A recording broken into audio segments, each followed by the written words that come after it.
Hello. Well, today I definitely have some dilemmas with Gandhi. But the first dilemma I want to get into is definitely. Definitely the way you spell it. Because Mr. Tassé has definitely decided to accept the Conservative nomination for Ottawa. Yeah, he definitely did. Right there. Definitely decided. And, well, these shivering nudists, well, they definitely don't let flimsies into their place. Because explaining why the few females who stripped wore not the slightest semblance of clothes, well, Dr. Douglas Gibson, the camp's press officer, said, "We definitely bar flimsies of all kind." A reporter pointed to a delegate wearing only a pair of socks and sandals. "Socks," said Gibson's, "are not flimsies. I'm speaking of those lacy panty things." Well, when you alleviate yourself of lacy panties, you're definitely barring flimsies, I can tell you that much. But the Mustangs, they also, boy, they definitely have a dilemma because they're losing. But Coach Kaiser said the girls definitely played as a team and improved a tremendous amount. Well, they definitely played as a team and did improve. I definitely can attest to that. And here, John Dawkins, boy, he is definitely anti-union. Last night, the General Secretary of the ACT Teachers Foundation, Mrs. Joan Corbet, condemned Mr. Dawkins' actions. It's surprising and regrettable to find a minister who previously was sympathetic to public education funding now taking an approach that is unsympathetic and definitely anti-union, she said. The only way any unionist can regard this action is as scabbing. Well, definitely anti-union. Can't believe it. I am tripping on how all these people are spelling definitely, though. Because I definitely am not sure because my stupid spell check keeps telling me that I'm spelling it wrong. I don't know why it didn't catch these, or this is probably before spell check, so I guess they weren't definitely on the right track. Yeah, so again, Tassé has finally definitely decided to accept the Conservative nomination. And tomorrow's horoscope, the one for Wednesday, April 23rd, well, that definitely presents us with a dilemma.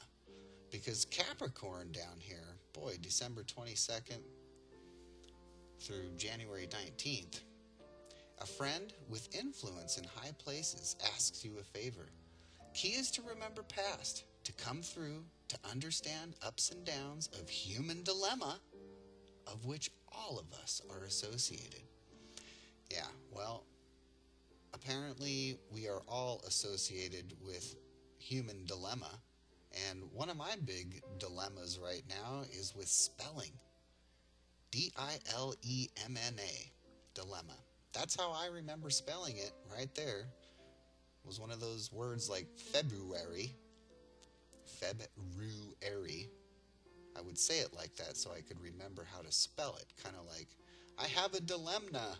Ha ha ha ha. Yeah, so I guess my horoscope is telling me to understand this human dilemma that we're in. Boy, Mussolini was feeling it too, because the time approached when it was necessary to solve this dilemma. Remain inside or get out. Well, since there's no longer a League of Nations, I guess they're all out of it. Mussolini, you no longer have to deal with that human dilemma. But Native Americans, boy, they're upset with the baseball nicknames. And I can see why. I mean, race, it's just an ongoing thing. And, hey, we're all one race, the human race, so let's get over it.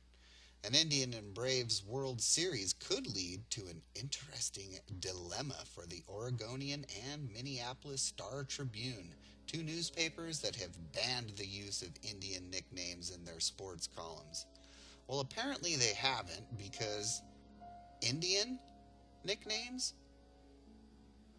Yeah, they contradicted themselves within the body of the story. Because Indians are from India.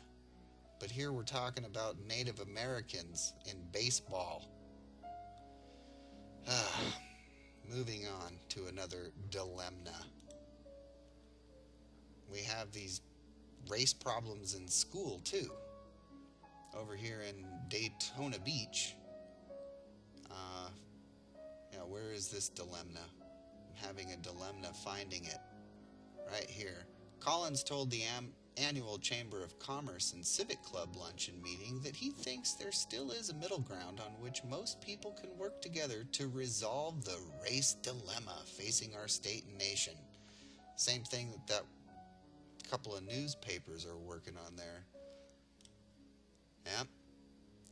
We have a dilemma with law and order. An added bonus to this 2-hour-long event is a surprise legal dilemma that has McCoy, Sam Waterston, stumped. He turns to a mob hitman for answers. Woo! Well, here the state just turns to the state, and they want to sterilize people. And that's quite a dilemma, because Aiken County Commissioner Joanne Price has called for an investigation of forced sterilization and has pledged to eliminate this dilemma. Well, good. I'm glad, because, Mahatma Gandhi, he was all about human rights and all that kind of thing. But my dilemma is it Gandhi or Gandhi? Well, apparently, tomorrow's horoscope is letting us know that we're having a dilemma, because Gandhi, well, he wanted complete independence for India. And the committee, meeting prior to convening of the Congress, voted 134 to 77 approving the resolution of Mahatma Gandhi, nationalist leader, favoring complete independence to be attained gradually. Gandhi advocated as a first step non-cooperation with the British governmental machinery. An amendment to Gandhi's motion, offered by Subhash, providing for complete severance of relations and severance of participation in the present government of India, was rejected by a vote of 131 to 89 after Gandhi had made his plea for gradual progress in the campaign for ultimate self-government. Thank you, Gandhi. But, hey, the Gandhi visit sparks rioting in New Delhi. Gets a little small to read the stuff down there, but there you see, that Gandhi, he is a problem. It's quite a human dilemma. I mean, it is definitely a dilemma. Well, because Mahatma Gandhi and his ideals, well, again, it's the race stuff. And Mahatma Gandhi, the little dark wizard of the Far East, is one of the greatest men of modern times. This is the opinion of Mr. Murray Brooks, who has spent some 15 years in India and who took Gandhi as the subject of his address before the Sherbrooke Rotary Club on Tuesday evening this week.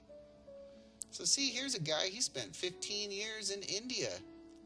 Boy, and he even took Gandhi as the subject of his address. My goodness, that's crazy.